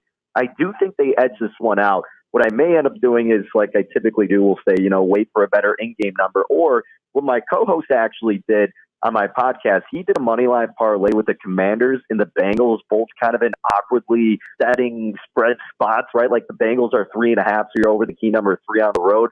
So instead of laying in those ugly kind of spots, just parlay them together. I don't hate doing that. I haven't done it yet, but I do like that approach. But more so, I have confidence in Commanders to win. But again, guys, I just don't know if I can get there with the pre-flop spread. Danny Burke's with us on Hail Varsity Radio. I will go to Buffalo because that game just screams winter football. The over-under in that game is 44, which I feel like is a little bit high. Your take on that? What would you take in that scenario? Yeah, the total here is it's kind of tricky because you don't know what offense you're going to get from both sides. I mean, Tua's looked horrendous over his past 2 games, completing just 46% of his passes.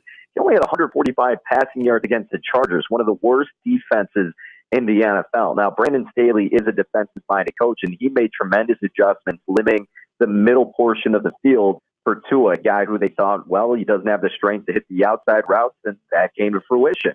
And what's also a concern with Miami, you talk about the weather conditions. It's a warm weather team, but also Tua in the cold and a snowy night in Buffalo, that's where the Bills thrive. Not so much Miami, especially when your quarterback's already struggling and you have a plethora of other guys, including Tyreek Hill, that are suffering injuries right now heading into the game, even if they do play. And let's not forget, this is a revenge spot for Buffalo like it was against the Jets last week, and the Bills can clinch an AFC playoff spot if they win. So the Bills had all the chances in the world to win in Week 3 at Miami. They controlled time of possession. It was a fluky loss, and look, they're the better team than Miami right now. As long as Josh Allen just doesn't make crucial mistakes, right, and his arm isn't looking flimsy like it has a few times, the Bills should be able to win this game. I wasn't comfortable laying a touchdown, so what I ended up doing, and look, I would recommend teasing it down, but the thing that I actually ended up doing was a money line parlay myself. I did Buffalo, and then I did Minnesota because I didn't find another team that I loved to tease down with Buffalo, and I did like Minnesota -4, but wasn't in love with laying over the key number 3 with them, so I ended up doing a parlay of both those teams. came out to even money, thinking that, yeah, Minnesota should be able to handle business against what I consider one of the worst teams in the NFL and one of the worst quarterbacks who leads the league in interceptions and fumbles, and Matt Ryan. I think it's just an overreaction to the Vikings losing, and the Colts were on a bye week, so people forgot that they've been getting embarrassed, especially against the Cowboys on prime time. So that's a game the Vikings should be able to win, and same with the Bills in the revenge spot in the cooler weather. So I did that parlay, and that came out to even money with those two squads. Danny Burke, VSiN Sports Network at Danny Burke 5. Danny, we'll talk next week. Thanks for the time. You got it, fellas. Always appreciate it. Good to spend time with the Pride of Chicago, VSiN Sports Network, Danny Burke. And we'll wind down a Thursday edition. Steak and beer bets on the way. You're the one who protects the flock, and that requires an eye for detail. Because when safety and well-being are on the line, it's the details that can save lives. Even when no one else is watching, you see everything. Grainger gets you, and we're here for you, and all the ones who get it done with a wide range of safety products and solutions, plus board-certified safety consultants here to answer your questions. Call, click Grainger.com, or just stop by. Grainger, for the ones who get it done. O'Reilly. Improve visibility in your vehicle and save $10 on a pair of Trico Force wiper blades now at O'Reilly Auto Parts. Don't risk your safety because of bad wiper blades. Be ready for any weather. Our professional parts people will even install your new wiper blades for free. Visit your local O'Reilly Auto Parts or O'ReillyAuto.com. O'Reilly Auto Parts. At the Home Depot, we have plenty of Christmas trees to make your holidays even more magical. Hundreds of full, easy-to-assemble artificial trees that look so real, you may be convinced they actually are. And for those who love that fresh pine smell, we have a parking lot full of fresh-cut trees to call your own. We'll even help you load your tree in the car so you can bring home the holidays. The Home Depot, how doers get more done. Get in the zone. AutoZone. Welcome to AutoZone. Thinking about gas mileage? If your check engine light is on, it may be affecting your MPGs, but the free AutoZone Fix Finder service can help. With the most complete free warning light report backed by technician-verified fixes, you'll know what's affecting your gas mileage and more, and you don't have to drive too far to find the fix. The free AutoZone Fix Finder service is available at all 6,200 stores. Get in the zone. AutoZone. See details at AutoZone.com. Lofi's Holiday Sweepstakes is back. The Bakers of Country Hearth would like to put a little more jingle in your holiday this season by giving you a chance to win one of two $500 prizes or the grand prize of $1,000. Winners will each receive a check that can be used for travel, gifts, or just celebrating with family and friends, whatever makes their holiday more jolly. For complete rules and to enter for your chance to win, visit countryhearthbreads.com/sweeps. I'm weatherology meteorologist Ray Miller with your capital city forecast. Cloudy tonight, a low of 21 degrees. Friday, mainly cloudy with a high temperature of 27. Saturday, lots of sun, high of 30. Sunday, sunny with a high around 34. That's the forecast on Lincoln's ESPN. Right now, it's 27. Get your sports fix here. ESPN Lincoln is on the air at 101.5 FM and 1480 AM. Online at ESPNLincoln.com.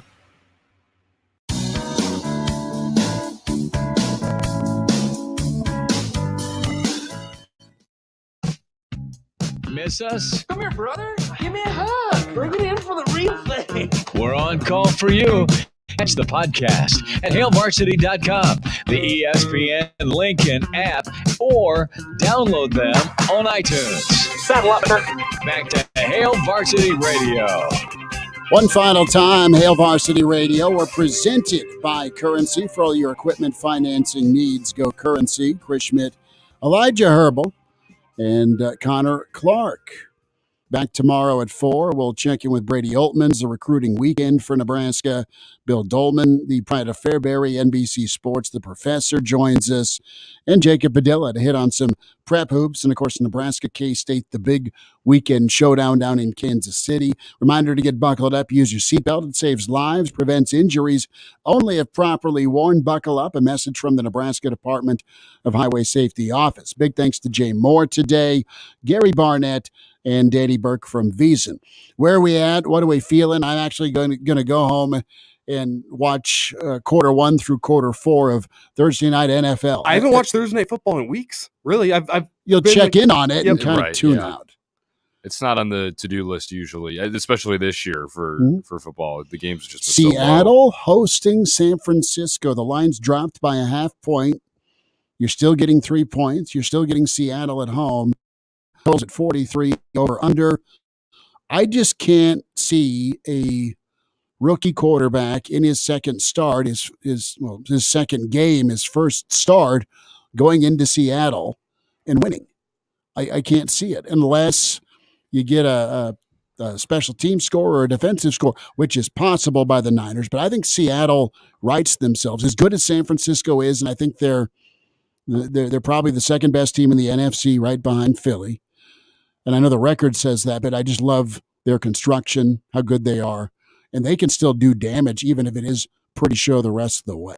I will say, Not last tonight, week, the way that San Francisco wins tonight, if they do, is going to be obviously McCaffrey on the offensive end. Mm-hmm. But Geno Smith did not look very good last week against Carolina. And Carolina's not the greatest of football teams, obviously, this year. So I think the defense will keep San Francisco in it. I'm not saying the 49ers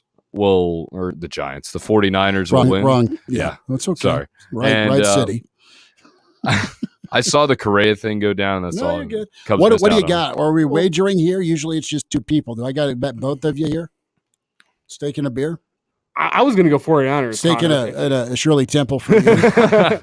I was thinking 49ers here simply for the fact of what wins on Thursday Night Football is teams with good offensive lines. Running good game rushing and attacks. defense is what you know take what? on You have like 1 day to prepare for the team on Thursday Night Football, so you just go out there and play your offense. I think the 49ers rushing attack gets done. It should be noted, Kenneth Walker is back for Seattle this night. That's huge. If it was going to be Homer as the starting running back, I would have hammered 49ers -3. Now there's a little bit of trepidation in my eyes just because you look at Brock Purdy, the first road environment he's faced this year. But I think the rushing attack of the 49ers gets it done tonight. It's going to be a close football game. I think they get it done 24-21. Ken emails in with Kenneth Walker back. It's not all left up to Geno. Mm-hmm. I will see that. I will take Seattle into 3. Give me Seattle. We're taking Seattle straight up or just to cover? The line's San Francisco -3, correct? Yes. So I get the points in Seattle at home. Yes. San Francisco is the -3. I wasn't aware. The favorite. Okay. The favorite, yeah. Yeah, I want Seattle in the points. I'll go Seattle in that case. I think I'll go Seattle. Well, are you taking Seattle straight up to win? I'm taking Seattle in the points. Okay. It's not money line. Okay, I was just asking. I was asking if you're going to go with no, if I'm going to get 12th man in points, they're never underdogged at home. Fair enough. All right. I'm going to get a giant tomahawk. The way this season's been going, it's been whoever picks the game loses, and I picked first, so I think you're going to win. Talk to you tomorrow at 4. Thanks.